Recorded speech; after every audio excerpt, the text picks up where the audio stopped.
আজকের খুতবা শয়তানের দুটি আক্রমণ কৌশল নিয়ে। আমরা গত কয়েক সপ্তাহ যাবৎ মানব সৃষ্টির ইতিহাস নিয়ে কথা বলছিলাম। আর যখন আমাদের মূল আলোচনায় সূরা আরাফের আয়াতগুলো আসবে তখন আমরা এই ব্যাপারে কথা বলতে থাকব। আমি আপনাদের উৎসাহিত করব নিজে নিজে এই 7 নম্বর সূরা অধ্যয়ন করার জন্য। আদম সৃষ্টির এই ঘটনাটি সূরার একেবারে প্রথম দিকে আলোচনা করা হয়েছে। 20 থেকে 26 নম্বর আয়াতে পৌঁছলেই ঘটনার বর্ণনা পেয়ে যাবেন। এমনকি এর পূর্বেও এসেছে, তাই বেশি কিছু আপনাদের পড়তে হবে না। এভাবে নিজে নিজে পড়তে থাকলে এটা আপনার জন্য একটা ইন্টারেস্টিং ব্যাপার হবে। নিজে নিজে প্রশ্ন করতে শিখবেন বা কোরআন পড়াকালে নিজের উপলব্ধিগুলো নোট করতে পারবেন, কারণ এটা তো আমাদের এমনিতেই করার কথা। কোরআনের সাথে আমাদের সম্পর্ক নিয়ে আল্লাহ আয্যা ওয়া জাল্লা কোরআনে বলছেন, আয়াতুল লিসাইলিন, এগুলো হলো এমন মানুষদের জন্য আয়াত যারা প্রশ্ন করে। কোরআন পড়াকালে আমাদের অন্যতম যে কাজটি করার কথা ছিল তা হলো প্রশ্ন করা। এই আয়াতগুলো থেকে, এই বক্তব্য থেকে, এই ঘটনা থেকে, এমনকি এই শব্দ থেকে আমি কী শিক্ষা গ্রহণ করতে পারি। কারণ আল্লাহ আমাদের এই সব কিছু দিয়েছেন আমাদেরকে পথ দেখানোর জন্য। ঠিক যেমন স্কুলের ক্লাসে যে ছাত্র সবচেয়ে কম প্রশ্ন করে সেই ক্লাস থেকে সবচেয়ে কম উপকার পায়, আর যে ছাত্র শিক্ষককে বেশি বেশি প্রশ্ন করতে থাকে তার মন ক্লাসের পাঠের সাথে সবচেয়ে বেশি জড়িত থাকে। আর এ ধরনের ছাত্ররাই বিভিন্ন বিষয়ে বোঝার ক্ষেত্রে বেশি উন্নতি লাভ করে। আমরা আল্লাহকে আমাদের শিক্ষক হিসাবে গ্রহণ করে নিয়েছি। তিনি বলছেন আল্লামাল কুরআন, তিনি কোরআন শিক্ষা দিয়ে থাকেন, ফলে আমরা তার ছাত্র। শয়তানের যে 4টি আক্রমণের কথা বলা হয়েছে, আজ আমি তার 2টা নিয়ে কথা বলবো। গতবার আমরা বলেছিলাম, শয়তান বলেছিল আমি অবশ্যই তাদের সামনে থেকে তাদের আক্রমণ করব। তারপর সে বলছে ওয়ামিন খালফিহিম, তাদের পেছন থেকে। তাহলে এই 2 প্রকারের আক্রমণ নিয়ে এই সপ্তাহে আমি কথা বলবো, আর ইনশাআল্লাহ পরবর্তী সপ্তাহে আলোচনা করব কিভাবে সে ডান এবং বাম পাশ থেকে আক্রমণ করে। কিন্তু আজকে আমি সম্মুখভাগ এবং পশ্চাৎ দিক থেকে আক্রমণের কথা বলবো। তো চলুন প্রথমে এই সম্মুখভাগের আক্রমণ কৌশল নিয়ে কথা বলা যাক। তো এর জন্য আরবি বাক্যাংশ হলো মিমবাইনি আইদিহিম, আর এর আক্ষরিক অনুবাদ হলো তাদের হাতের সামনে, আর এটাকে ইংরেজিতে বলি ইন ফ্রন্ট অফ দেম। কিন্তু এর দ্বারা আসলে আরও অনেক কিছু বোঝায়। যদি 2 হাত প্রসারিত করেন তাহলে 2 হাতের মাঝে তার সব কিছু এই মুহূর্তে আপনার সামনে আছে। এমন নয় যে জিনিসগুলো আপনার কাছ থেকে অনেক দূরে, জিনিসগুলো আপনার সামনেই। সামনে যদি অগ্রসর হতে চান তাহলে আপনাকে পাশ কেটে যেতে হবে, সরাসরি এড়িয়ে যাওয়া সম্ভব নয়। মোট কথা, যদি সাধারণ ভাষায় বলতে যাই, শয়তান বলল আমি একেবারে তাদের মুখের সামনে গিয়ে দাঁড়াবো, আমি তাদের একেবারে সামনে থাকবো এবং সরাসরি আক্রমণ করব। এখন এই আক্রমণ কৌশল কিভাবে কাজ করে? শয়তানকে তো আর আমরা দেখতে পাই না, তার কণ্ঠও শুনতে পাই না, আমরা জানি না সে দেখতে কেমন, আমরা এর কিছুই জানি না। তাহলে সামনের দিক থেকে সে কিভাবে আক্রমণ করে? আপনি যদি কোরআন জুড়ে মিমবাইনি আইদিহিম বাক্যাংশের ব্যবহার অধ্যয়ন করেন তাহলে একটা ব্যাপার শিখতে পারবেন। কোরআন এর দ্বারা এমন সব বিষয় নিয়ে কথা বলছে, চোখ খুললেই চারপাশে যা কিছু দেখতে পান, আপনার পরিবার পরিজন, বন্ধু বান্ধব, পরিবেশ পরিস্থিতি, আকর্ষণীয় জিনিস, অনাকর্ষণীয় জিনিস, এমন একটি পৃথিবী আপনার সম্মুখে বর্তমান। আর মানুষ মাত্রই আবেগপ্রবণ, তার সামনে যা আছে সেটাই সে পেতে চায়। আল্লাহ আয্যা ওয়া জাল্লা সূরা কিয়ামায় বলছেন বাল ইউরিদুল ইনসানু লিয়াফজুরা আমামা, বরং মানুষ তার সামনের জীবনেও পাপ করতে চায়। মানুষ তার সামনে যা আছে তাতেই ঝাঁপিয়ে পড়তে চায়। অনেক আগে যখন আমি ইউনিভার্সিটিতে মার্কেটিং পড়তাম তখন আমাদেরকে ভোক্তার আচরণ পড়ানো হতো। সুপার শপগুলোতে যদি যেয়ে থাকেন দেখবেন দুধ এবং ডিম একেবারে দোকানের শেষ দিকে রাখা হয়। কেন? অনেকেই দোকানে যায় শুধু দুধ এবং ডিম কেনার জন্য। তাহলে যৌক্তিকভাবে তো এগুলো দোকানের একেবারে সামনের দিকে থাকার কথা, কিন্তু পিছনে কেন রাখা হয়? কারণ তারা মানুষের ইম্পালসিভ আচরণের সুযোগ নিতে চায়। তারা সামনের দিকটা সুইস রোল, চকলেট কেক সহ নানান রকমের অপ্রয়োজনীয় জিনিস দিয়ে সাজিয়ে রাখে। কারণ আপনি সামনে যা পান তাই আপনার ঝুড়িতে নিতে চান। মানুষের আবেগ এমনই। শয়তান মানুষের এই আচরণের সুযোগ নিতে চায়। জীবন চলার পথে অনেক কিছুই আপনার সামনে এসে পড়বে, তখন শয়তান আপনাকে বলবে আরে এমন কি আর হবে, অল্প একটু উপভোগ করো, এটা তো খুব বেশি খারাপ না। সে আপনাকে ভবিষ্যতে এই কাজের কি পরিণতি হবে তা নিয়ে ভাবতে দিবে না। সে চায় এই মুহূর্তে তোমার সামনে কি আছে তা নিয়ে চিন্তা করো। আজকের দিনে ব্যাপারটা উপলব্ধি করা আরও অনেক সহজ, কারণ আমরা ডিজিটাল যুগে বাস করি। যা কিছুই আপনি দেখতে চান, যার দিকেই আপনি তাকাতে চান, শুনতে চান, ক্রয় করতে চান, সবই আপনার আঙুলের আগায়। তাৎক্ষণিকভাবে জিনিসগুলো আপনি পেতে পারেন। এমনকি যদি কোথাও যেতে চান এই মুহূর্তেই গাড়ি নিয়ে বের হতে পারবেন। আপনার মাথায় যে চিন্তাই আসে না, যে আকাঙ্ক্ষায় বাস্তবায়ন করতে চান না কেন, আপনি সাথে সাথে তার পিছনে ছুটতে পারেন। পরিণতি নিয়ে ভাবতে চান না। তো অনেক মানুষ যারা বিভিন্ন পাপে জড়িয়ে পড়ে, তাদের যদি জিজ্ঞেস করেন কেন তুমি পাপে জড়াও, তারা বলবে না যে আমি পাপী হতে চাই, তারা বলবে আমি আসলে বিষয়টি নিয়ে ভাবতে চাই না, আমি এটা নিয়ে চিন্তা করতে চাই না। আপনি যদি তাদেরকে এর পরিণতি মনে করিয়ে দিতে চান, তারা বলবে আমাকে এসব নিয়ে ভাবতে বলো না। এমন অনেক ডাক্তারের কথা জানি যারা ইমার্জেন্সি রুমে চাকরি করেন,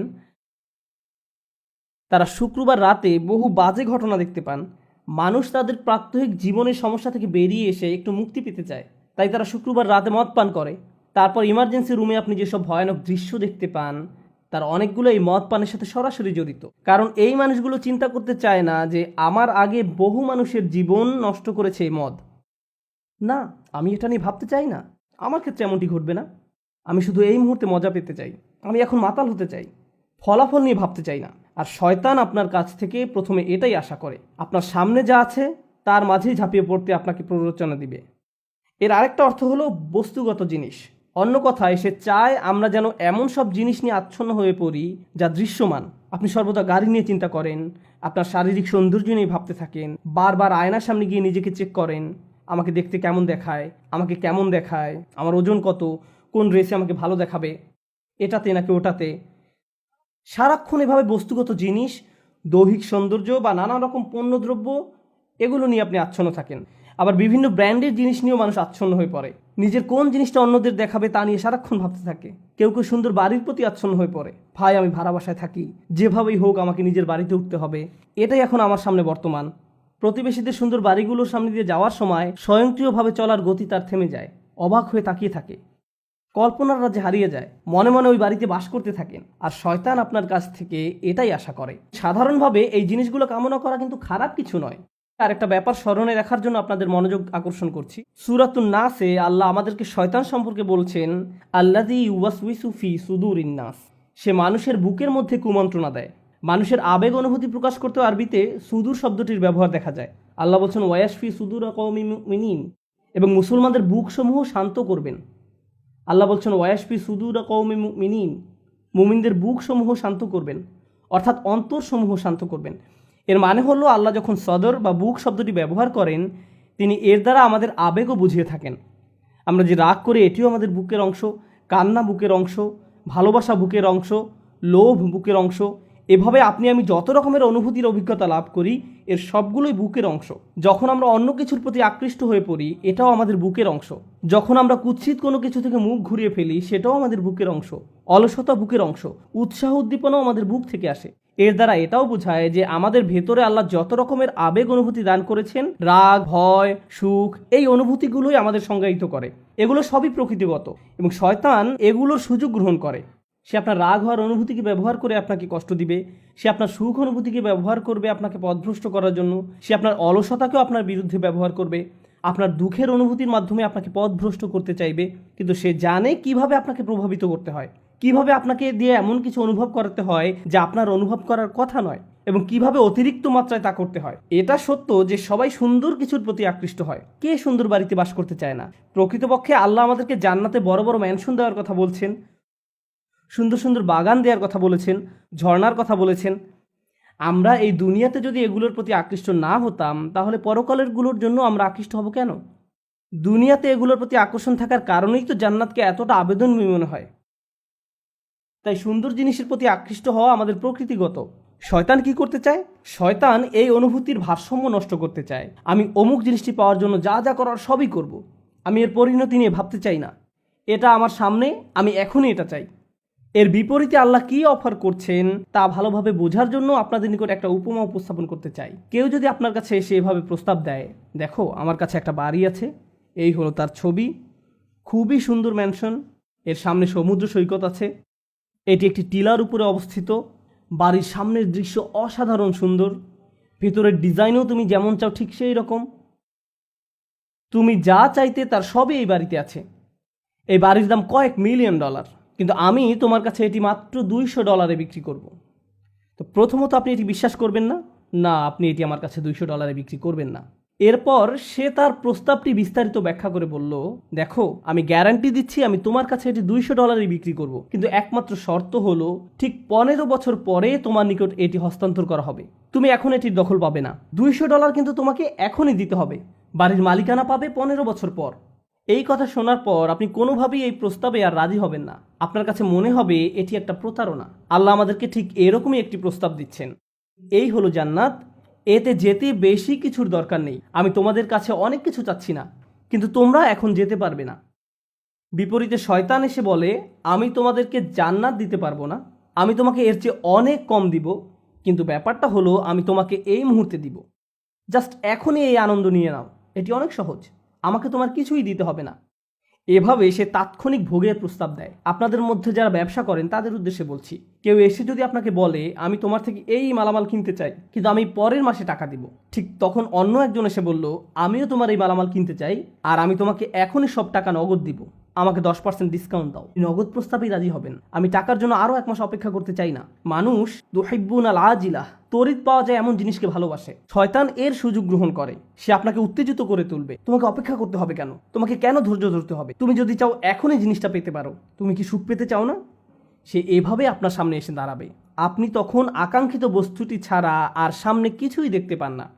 জিনিসটি পেতে এমন অন্ধ হয়ে পড়েন যে এর ফলে আপনি নিজে কি কি ক্ষতির সম্মুখীন হবেন বা অন্য কারো কি কি ক্ষতি হবে তা নিয়ে আপনি চিন্তাও করতে চান না। আপনি তখন সম্পূর্ণরূপে শয়তান দ্বারা পরিচালিত হয়ে পড়েন। সম্মুখ ভাগ থেকে এটা শয়তানের অন্যতম প্রধান একটি আক্রমণ কৌশল। সামনের দিক থেকে আক্রমণ করে সে আপনাকে অনেকটা অন্ধ করে দেয়। মিম্বাইনি আইদিহিম, এর আরেকটা অর্থ হলো ভবিষ্যৎ। কিছু যদি আপনার সামনে এসে পড়ে, যেমন ট্রাফিক জ্যামে আটকা পড়েছেন আর বিশাল এক ট্রাক একেবারে আপনার সামনে উপস্থিত, তখন ট্রাফিক জ্যামটি কত লম্বা তা আপনার পক্ষে বুঝে ওঠা সম্ভব নয়। আপনি এদিক ওদিক কাত হয়েও সামনের দিকটা দেখতে পারবেন না, কারণ ট্রাকটি এত বিশাল আকারের যে এটি সামনের দিকটা সম্পূর্ণ ব্লক করে ফেলেছে। যখন কিছু একটা আপনার একেবারে মুখোমুখি এসে দাঁড়ায়, আপনি দূরের কিছু আর দেখতে পান না। শয়তান এরকম একটি ব্যাপার আপনার কাছ থেকে আশা করে। আপনার আমার সামনে অবশ্যই যে ব্যাপারটা ঘটবে তা হলো আল্লাহর সাক্ষাৎ। আপনি এবং আমি আমাদের প্রভুর দিকে এগিয়ে চলছি। এমনকি আপনি যদি দাঁড়িয়েও থাকেন, আপনি আসলে একটি কনভেয়ার বেল্টের উপর দাঁড়িয়ে আছেন যা আপনাকে আল্লাহর দিকে নিয়ে যাচ্ছে। আপনি ব্যাপারটা পছন্দ করেন বা না করেন, গ্রহণ করেন বা না করেন, আমরা প্রতিটি নিঃশ্বাসে সেদিকে এগিয়ে চলছি। আর সেই মিটিংটি এড়িয়ে যাওয়ার কোনো উপায় নেই। আর শয়তান আপনাকে এটা দেখতে দিতে চায় না। সে চায় না আমাদের মনে যেন এই ভাবনাটা আসে যে দিন যত যায় আমরা ততটা আল্লাহর কাছাকাছি হচ্ছি, আগামীকাল আরেকটু এগিয়ে যাব, এর পরের দিন আরও এগিয়ে যাব। ভবিষ্যতের ব্যাপারে শয়তান চায় আল্লাহর সাথে যে আপনার সাক্ষাৎ হবে এটা নিয়ে যেন চিন্তা না করেন, বরং সে চায় আপনার বন্ধুদের সাথে সাক্ষাৎ নিয়ে যেন আপনি চিন্তামগ্ন থাকেন, বা ছুটির দিনে কোথাও একত্রিত হওয়া নিয়ে, ভালো কোনো সময় নিয়ে, এই শুক্রবারে আমরা কি করব, পরের ছুটির দিনে কি করব। ভবিষ্যতের ব্যাপারে সে চায় নিকট ভবিষ্যৎ নিয়ে যেন চিন্তা করেন আর দীর্ঘমেয়াদী ভবিষ্যতের কথা যেন ভুলে যান।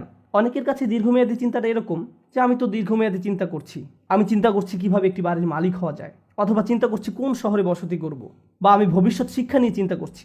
কিন্তু আল্লাহ আসলে চান আপনি যেন আরও দীর্ঘমেয়াদী চিন্তা করেন। যখন আপনি তার সামনে গিয়ে দণ্ডায়মান হব তখন কি জবাব দেব, এভাবে যখন চিন্তা করবেন তখন আল্লাহর সাথে সাক্ষাৎ নিয়ে আপনার একটা পরিকল্পনা থাকবে।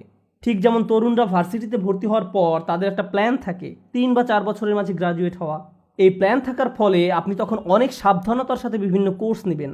এই সেমিস্টারে কোনটা কোনটা নেবেন, পরের সেমিস্টারে কোনটা কোনটা নেবেন, এখন আপনার কাছে কত ক্রেডিট আছে, কোন কোন কোর্সগুলো ঢিলে ঢালাভাবে করলেও হবে, এই সকল ব্যাপারে আপনার সুচিন্তিত একটি পরিকল্পনা থাকে। যদি পিছিয়ে পড়েন তাহলে অতিরিক্ত কাজ করে তা পুষিয়ে নিতে হবে। কিন্তু যদি আপনার কোনো লক্ষ্য না থাকে, যারা ভার্সিটিতে যায় কিন্তু কবে গ্র্যাজুয়েট হবে এই ব্যাপারে কোনো মাথা ব্যথা নেই, 10 বছর যাবৎ ভার্সিটিতে পড়ে আছে, তোমার মেজর কোন বিষয় আমি এখনো ভাবছি, তোমার চুল পেকে গেছে আর এখনো মেজর সাবজেক্ট নিয়ে চিন্তা করছো, এরকম উদ্দেশ্যহীন মানুষও রয়েছে। শয়তান মানুষের এমন উদ্দেশ্যহীন জীবনই পছন্দ করে।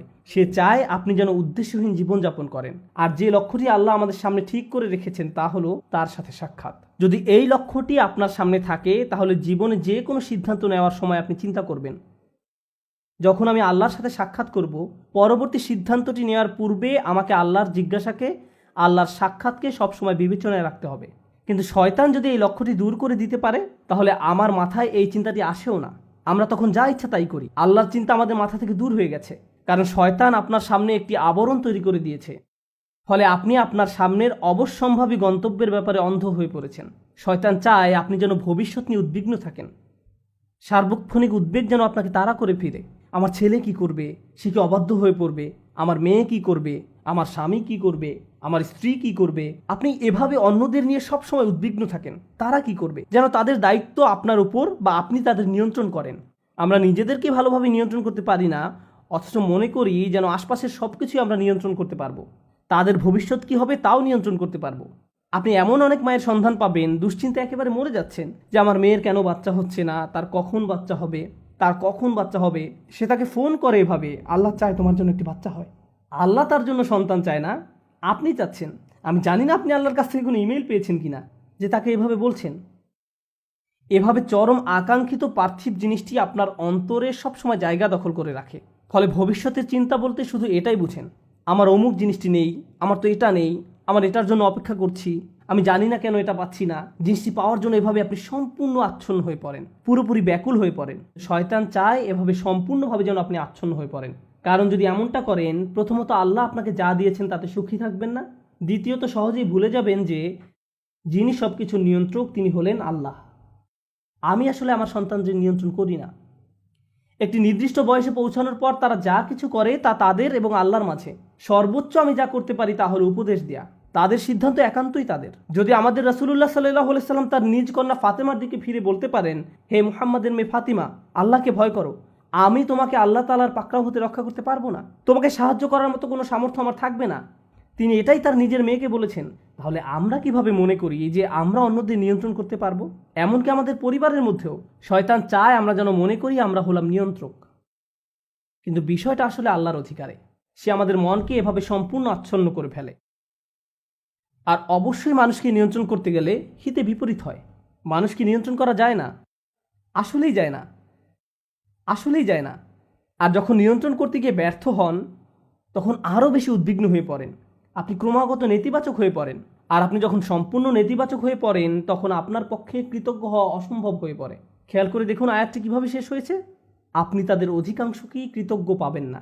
তারা সবসময় নেতিবাচক চিন্তা করবে, আমার চাকরির কি হবে, টাকা কোথায় পাবো, এটা কোত্থেকে আসবে, ওটা কোত্থেকে আসবে, স্বাস্থ্যের কি হবে, বাচ্চাদের কি হবে, অমুক অমুক ব্যাপারে কি হবে, যদি তারা জেনে যায়, যদি এমনটা ঘটে, যদি সে কিছু বলে বা যদি তিনি কিছু করেন। আর এসব তুচ্ছ ব্যাপার নিয়ে আপনি এতটা আচ্ছন্ন হয়ে পড়েন যে ভুলে যান আল্লাহ ভবিষ্যতের নিয়ন্ত্রক। আপনি আমি এর নিয়ন্ত্রক নই। আমরা যে একটি ভালো দিন অতিক্রম করি, এটা এই জন্য নয় যে আমরা খুব ভালোভাবে প্ল্যান করে দিনটি কাটিয়েছি বা আমরা এটা অর্জন করেছি বা দিনটাকে নিয়ন্ত্রণ করে কাটিয়েছি। একমাত্র আল্লাহর কাছ থেকেই প্রশান্তি আসে। আমাদের শরীর যে সঠিকভাবে কাজ করছে এবং এখানে শুক্রবারে জুমার নামাজের জন্য যে এসে বসে আছি, আল্লাহই আমাদের এই শক্তি সামর্থ্য দিয়েছেন। আর আমরা এটা ভুলে যাই। আমরা মনে করি ভবিষ্যতের সব কিছু আমরা নিজেরাই সমাধান করে ফেলতে পারবো। শয়তান এই কাজটাই করে। সে আপনাকে এই ধারণা দিয়ে বিভ্রান্ত করে ফেলে যে ভবিষ্যৎ আমাদের নিয়ন্ত্রণে।